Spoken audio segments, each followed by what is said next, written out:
Hey guys, welcome back.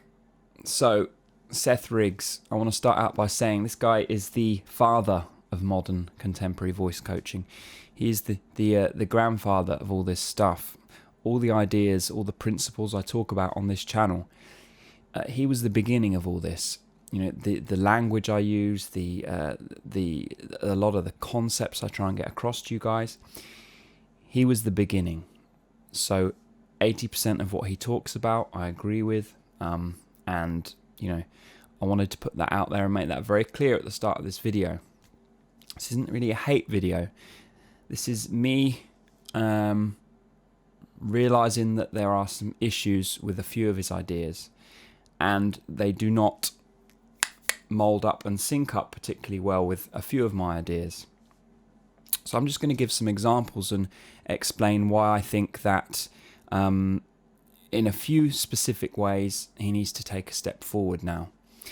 And my impression is that the reason I have this perspective is because most of my work as a learning singer was done following Brett Manning's teachings, and really the differences we're going to talk about in this video and the examples I'm going to show you are by and large the main difference between singing success and speech level singing, the main difference between Brett Manning's ideas and Seth Riggs' ideas. So keep that in mind as we move forward in this video, and you know, it might give you a broader perspective on some of the differences that some of these SLS coaches have in terms of their ideas and the kinds of points they're trying to get across. It's important you understand some of these concepts because my view is that the differences are very key differences relative to today's singers and today's learning singers. And my view is that without this additional step forward, you're always going to be kind of limited in A, what you can do, B, what you can do healthily, and C, what you can do consistently. Anyway, let's move on. So let's begin with vowels. I was going through this Michael Jackson lesson that Seth Riggs did a long time ago, and just having a listen to some of the exercises, and it actually surprised me in a few ways. Firstly, most of what Michael was doing was very, very good. There are a couple of examples of exercises, and we'll pull these up in a sec, specifically the mum exercise, where there is a shift in vowel towards the top. There's a change in the vowel, a change in the shape that is unnecessary. And to be clear, on the other exercises, a lot of the other ones, there is a lot less of a change towards the top. And I'm interested in why Seth never picked up on this in this particular lesson, why he didn't address the change in position. Because as a coach, this is one of the key things I listen out for. I talk about it on this channel all the time. You do an exercise, you choose a vowel, ma, and you take that up. You don't want anything like mum, anything like that is unnecessary. And just to back up my ideas, let's have a look at Jesse Nemitz explaining this idea very clearly and well. Then I heard this on the next one.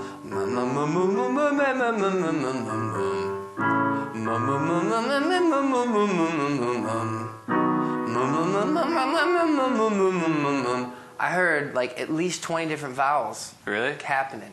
And it wasn't because your mouth was doing it.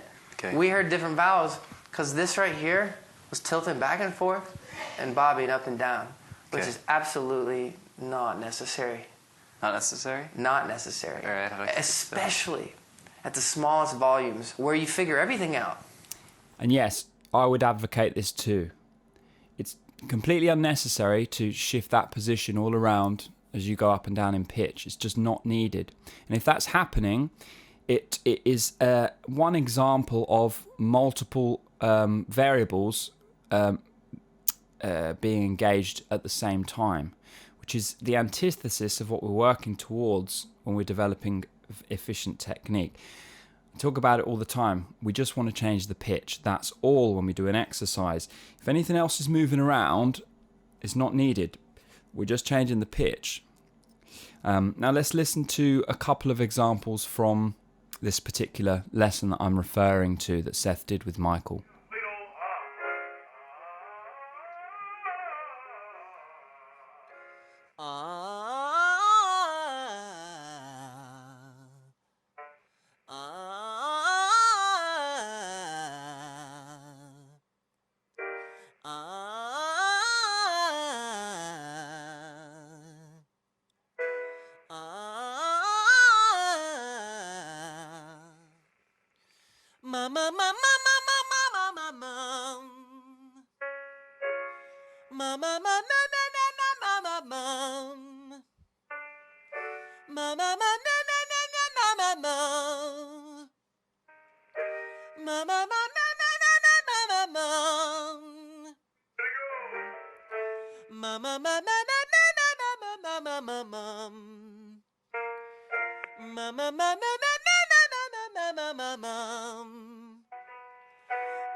So in that first example, you'll hear to but the as it comes down, it's less of a problem because he maintains a pretty consistent vowel through into the top, which proves he can do it. Now the mum, we've kind of got a mum, mum, mum, mum, mum, mum, mum, mum, mum, mum, mum, mum, mum. It's a shift at the top, very clear shift. Now me as a coach, I would immediately address that. I would say, keep that mum, mum, mum, mum through the whole exercise. It's key because then we're just adjusting the pitch and nothing else. So I'm interested in why Seth wasn't addressing these basic issues. Maybe he couldn't hear Michael very clearly down the phone. Perhaps he wasn't concentrating that much. Perhaps the purpose of the phone call was just purely to warm his voice up and not address any technical issues. Regardless though, even in a warm-up, if I heard this shift, I would address it. Because when you've got that shift in position at the top, it encourages a bit more squeeze, it encourages a bit more pushing through there. And you can hear it on some of those examples. It just feels a bit more feels a bit more pushed through, versus if it stayed on that mum, it would have stayed more free and released. So I just wanted to, in fact, let's just now listen to a great example of a very consistent mum through the range, so you can hear. And I'm going to contrast the two exercises, Michael's versus the example. Listen to how consistent that ma is on the example.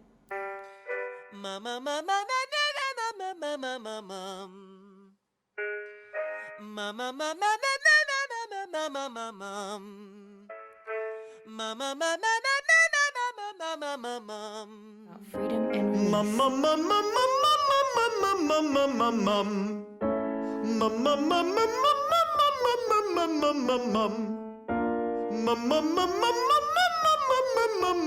release. Hear how much release is in the mix. Amazing. So there we go. I would encourage you to value this difference. What I mean by that is those two exercises are by and large a difference between doing the mums pretty good and doing the mums absolutely correctly. One is a lot more likely to lead you gradually off in the wrong direction. The other is always going to maintain some freedom, a good amount of compression in the voice, and a consistent day-to-day sound, and a more reliable voice, basically. If you're able to always pay attention to that vowel and keep it bang on every single pitch, every single time, every single day, week in, month in, year out, etc., then you are able to keep a completely solid voice. You don't need any more guidance by me or by any other coaches, because you're able to keep your own voice consistent. Yeah, one of the main issues with singers that make these kinds of small adjustments is they gradually veer off. left or right, towards squeeze or too much letting go. One way or the other, they end up widening at the top or squeezing down at the top. Yeah? So that's why these small discrepancies are important, because without addressing them, you're going to always need me. You're going to always need a Seth Riggs. If you address them and you're able to understand how to keep it exactly the same every day, then my job isn't needed anymore. You do not need me. Yeah? Which is what I want. I don't want to have to teach people. This should be basic ABC knowledge, just like talking or walking. But it's not, unfortunately. So this channel exists. Yeah. Anyway, let's move on. So the next difference I want to look at, and this is really the key difference distinguishing SLS from SS, is singing success distinguishes and places value on vocalizing on different levels of compression, which is, pretty much why my channel exists, what I advocate for, what I talk about half the time, as well as even compression, adjusting the pitch. I talk about singing on different compression levels. Yeah. Now, speech level singing historically and and specifically in regards to Seth Riggs, doesn't advocate or endorse singing on different levels of compression. It only endorses singing on a balanced compression. Now, you might ask, how do I know this? Well, let's just take Seth's word for it, verbatim. Have a listen. But she does not know how to get through the middle. Yeah. So, to hide that, the producers better do that. Now, if this gets too cold, we'll turn this off. But she has it where she can crack. Good. Words won't bring me down, It's just like the girl that made so much of it, we all could split up and live the rest of our lives on the girl that did blue. And the country loved it. But remember that when you do it, and that's pretty much the key that she does it in, they did it on purpose so she could crack through her bridge. And you say, yeah, but if I said, what won't bring me down, it wouldn't be as big as what Aguilera did, me down, but me down. But you'd have to phrase it a little differently. What key is that in? E flat. What? E flat? E flat. So, I know this sounds ridiculous. Everybody knows that number and they say, wow, look at that 15-year-old girl singing that darn thing like Aguilera sings it. Oh boy. Not good. So, this little thing that we're doing here on Saturday morning is not to have you imitate the bad singing that is done. You say, well, how can you call it bad singing when a girl makes millions of But it's true.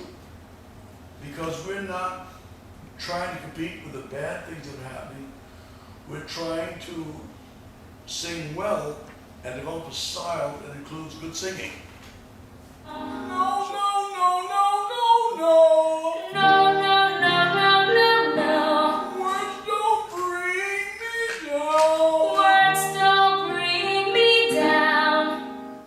That's not the song, but that is much better. Yes. See? And you know what? There will be people in the audience that will say, look at her, she doesn't know how to do that. But there will other people say, oh, that's interesting. The other girl flips, she doesn't yodel. They call it style. It is not style. It's bad singing. So there we go.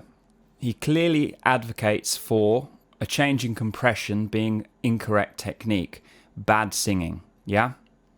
He's only interested in even compression through the range, medium compression, whatever you want to call it, and anything outside of that, he will essentially determine to be of limited value, yeah, of less value than medium compression through the range.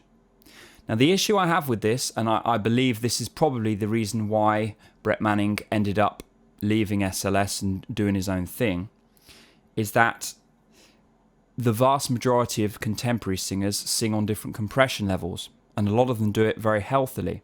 I mean, let's listen. I'm just going to reel off some practical examples of singers who are changing compression levels in a perfectly healthy way, and listen for yourself.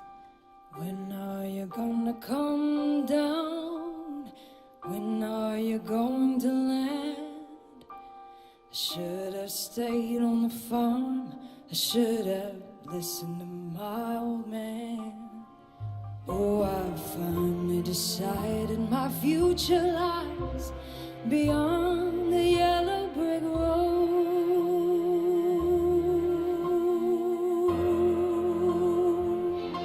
Brick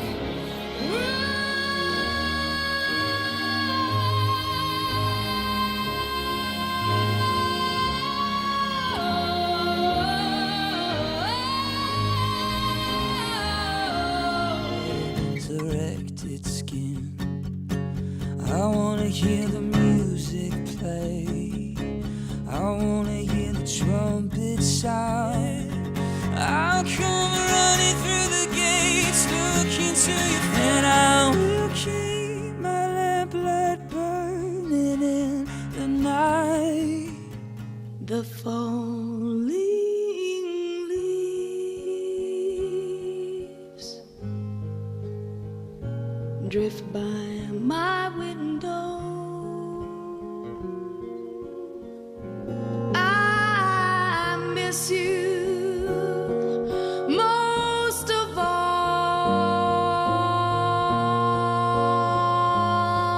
my darling, when autumn leaves. So there's an important distinction we need to make here, and this is really key. There are some singers who can sing on different compression levels easily and well. And for those singers, it's perfectly okay for them to choose whether to take it up on a medium, heavy or light compression. There's a stylistic choice involved in what they're doing. Now, the singers that Seth's referring to, I think, are singers who do not have that stylistic choice or that technical development, and so they're faced with less options. They can either grind and push up there, or they can yodel up there. Now, those kinds of singers, I would agree with Seth. They need to develop more technique, they need to get better at what they do. However, he's missing the key issue here, and he's missing the key point. Some singers can do all different kinds of compression easily, healthily and well. Yeah? And those singers can make the choice. And that is not bad or incorrect singing. That is greatness personified, That is greatness. All the best singers do that. So his inability to make this distinction between different kinds of singers, ones that are trapped technically and are forced into stylistic decisions versus ones that are free technically and can make stylistic decisions based on their preference, what they want to achieve or what mood they want to get across in that particular part of the song. Now, until he makes this distinction, I'm unhappy, basically. I'm uncomfortable because this is an accurate distinction and a great idea that needs to be pushed and needs to be promoted by voice coaches. Now, I know through my own experience and through listening to many singers that these shifts in compression are not just stylistic, they are technical shifts, yeah? And Seth advocates, as we heard previously, that these are, a stylistic choice only, and that you should always be on a medium level of compression in order to sing healthily. But that's not correct. The truth is, different levels of compression in and of themselves are neither healthy or unhealthy. Now, we'll say that a lot of compression or not much compression is more close to the boundaries of what you can do healthily. And if you squeeze too much and push it too far, or you let go too much and get too breathy, you can run into problems. But if you sing on these different compression levels in an efficient way, you can sing on any of them forever. Doesn't matter which one. They're all as healthy as each other. On a technical level, there's no reason why you can't sing on light compression, medium compression, or heavy compression exclusively, or mix it up. However you want to do it, it can be done healthily. So from that perspective, I would then ask, why are we negatively putting a negative spin or connotation on a sound with light compression, and a positive reinforcement of sounds on a medium compression level or a heavier compression level? I would say that's a subjective judgment. It's not objective. The objective truth is, technically speaking, again, we can sing on any compression level healthily. And if that's the case, then from that basis, we can make stylistic decisions. Maybe we do want to sing in the middle all most of the time. Maybe we want to sing on a lighter compression level, like the countertenors do. You look up Andreas Scholl as an example. Sings on a light level of compression, has done for many years, has done healthily. He's not a young man. He's probably over 40. In fact, let's just have a look. Born in 1967, so he's 50 years old nearly. Yeah? And he still does it. He exclusively sings on a light compression level, which Seth Riggs criticizes clearly, as we saw earlier. He does it healthily. People like listening to it. It sounds vulnerable. It sounds different. However you want to, talk about it, people are paying money to listen, and he's been able to do it for a long time. So in that regard, he's proof that there is some problem or issue, and this is the discrepancy I have with Seth on this particular point, is that there are examples contrary to what he's advocating for. Andreas Scholl being an example. Let's have a quick listen.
So clearly it can be done.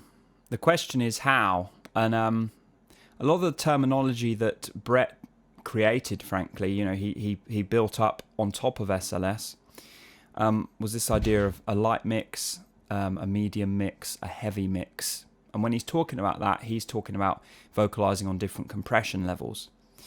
And as we saw earlier in the examples that I put up, singers that do this are very interesting to listen to.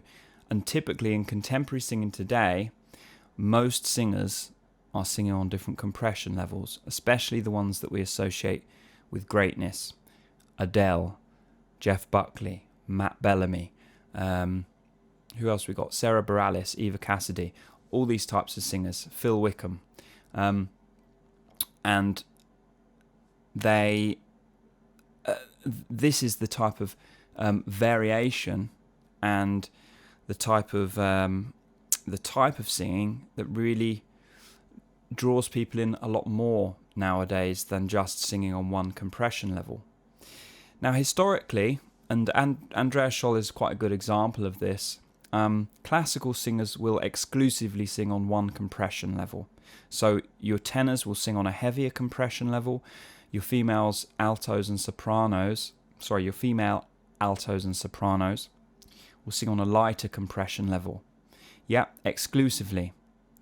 So I think part of Seth's approach is taken from that basic platform that historically singers did sing on one compression level. But nowadays, you've got singers like the ones I've mentioned, like the ones we've just seen previously in the demonstrations, that sing on various compression levels, and a lot of singers want to do that. So the question is, do you teach them to sing healthily on different levels of compression, which can be done? I'm proof of this. My voice sounds very clear. I sing on different compression levels all the time. I'm doing 2-hour shows 3 days a week currently, and I don't have any issues. And the point is, I've had to learn to sing on different compression levels, and different compression levels have their own different sets of challenges. Light compression levels are very vulnerable and there's less sensation to hold on to. Heavier compression levels, there's a lot of sensation to grip on, but they require a lot of guts, a lot of commitment, a lot of mental, just bang, aggression, yeah? So different compression levels require a different mental kind of angle, a different angle of approach, so to speak. So I guess what I really wanted to get across in this video, and we'll kind of summarize what I'm trying to communicate to you guys, is that this is all still developing and growing, yeah? My ideas come to you based on, in large respect, I am standing on the shoulders of these guys. I have all the ideas that Brett developed came from Seth. All the ideas that Seth developed will at some point have come from somebody or some set of influences. And as the generations go by, we refine, we adapt, we improve on, and we get really down to the most kind of distilled, refined product we can. So that's all this is. It's me saying, look, we're taking steps forward, and I'm kind of looking back now and saying, hang on a sec, there are some issues here. There are some issues that nowadays we need to address that historically we didn't necessarily need to. And this is really why there's a difference between SLS and SS in the first place, because Brett came around after Seth. So he had the advantage of standing on Seth's shoulders, and he didn't have to do all that work that Seth will have had to done just to get to that point, because Seth had already done all that work. We really are standing on the shoulders of giants a lot of the time as voice coaches. We get all these shortcuts because due to the fact that these people before us put in hours and years of their life to get to a certain point, and to communicate all that knowledge to somebody else takes a fraction of the time that it took that person to get up there. And when you hear this information coming to you, it's going to take you less time than it has taken me to get to this point. And that's the blessing of being young. Yeah, it's the blessing of learning this after other people have. You get a lot of advantages, especially with the internet, especially with the ability to just go out there into the world and search for all kinds of different people to learn about this and try and find the best. So broadly speaking, the differences really are... Let me try and find where my camera is. Singing Success advocates for singing on different compression levels. It acknowledges that it's important. It acknowledges that it has some value. Yeah? Speech level singing does not do this, at least historically. Seth advocates for a single compression level, medium compression throughout the range, and anything else is a stylistic choice by the singer. Yeah? Now obviously my view is leaning towards Singing Success, because all the singers I like sing on different compression levels. They aren't just singing on a disconnected sound when they sing on lighter compression levels. The chords come together, as I've established through many videos you watch. Go watch me, the singing videos I do. Yeah, the falsetto, the legit head voice, the light compression level, or whatever you want to call it. It's healthy, the chords come together, it's very precise. It's not a unrefined sound, so to speak, as Seth advocates. So really that's the key difference between the way I look at things and the way that SLS has traditionally looked at things. it's this idea that you can sing healthily on different compression levels. And I'd argue that in today's world, this is a necessary thing. This is something that we need to move towards as coaches. I talk about it all the time. We've got the ability to keep even compression. We've got the ability to adjust compression levels and maintain even compression on different compression levels. We've also got the ability to adjust pitch without adjusting anything else. So by and large, we've got the horizontal, which is different levels of compression, and our ability to coordinate that. And we've got pitch, our ability to change pitch without in isolation, without changing anything else. And really, that is my ideas distilled down into two very simple power graphs. And that is why I made this video, because my views are probably not necessarily welcome views to some coaches, but I would argue that my ideas hold up and that they are a step on from a lot of the SLS teaching that was established, 20, 30, 40 years ago. Whenever Seth started teaching. I think in that one of the videos I watched recently, he said he'd been teaching 35 years, and that was in 1996. So 86, 76, he must have started teaching in like 1960, something like that.